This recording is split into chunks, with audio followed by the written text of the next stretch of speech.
अगला है महाराष्ट्र का कौन सा स्थल हाल ही में यूनेस्को की संभावित सूची में शामिल किया गया है? क्या है? महाराष्ट्र का कौन सा स्थल हाल ही में यूनेस्को की किसकी हाल ही में यूनेस्को की संभावित सूची में शामिल किया गया है? इसका महाराष्ट्र का ए सेंट मैरी द्वीप समूह, B Deccan traps, C Tirumala hills, D Varkala cliff, E उपरोक्त सभी। सही उत्तर देने की कोशिश करिए। महाराष्ट्र के कौन से स्थल हैं जो यूनेस्को की संभावित सूची में शामिल किए गए?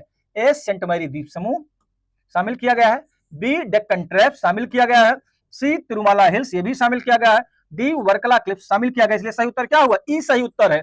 इस प्रश्न का सही उत्तर क्या है? ई उपरोक्त सभी। सही उत्तर क्या है इस प्रश्न का? तो इस प्रश्न का सही उत्तर क्या है कि महाराष्ट्र के जो है सेंट मैरी द्वीप समूह, Deccan traps, Tirumala hills, Varkala Cliff ये चार के चारों स्थल यूनेस्को की विश्व धरोहर सूची में शामिल किए गए। कब शामिल किए गए? इन स्थलों को 12 सितंबर 2025 को शामिल किया गया।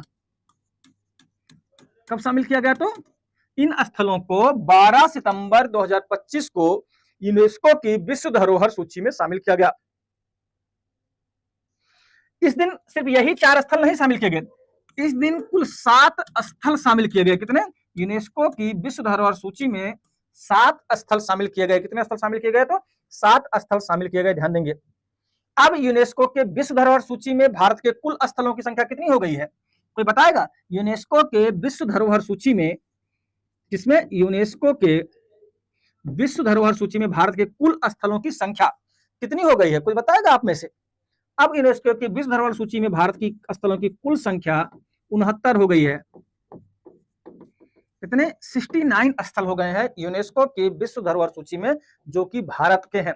इसमें से 49 सांस्कृतिक स्थल हैं। कितने? 49 जो है विश्व धरोहर सूची में सांस्कृतिक स्थल हैं। 17 प्राकृतिक स्थल हैं। 17 क्या है? प्राकृतिक स्थल हैं। और 3 मिश्रित संपत्तियां हैं।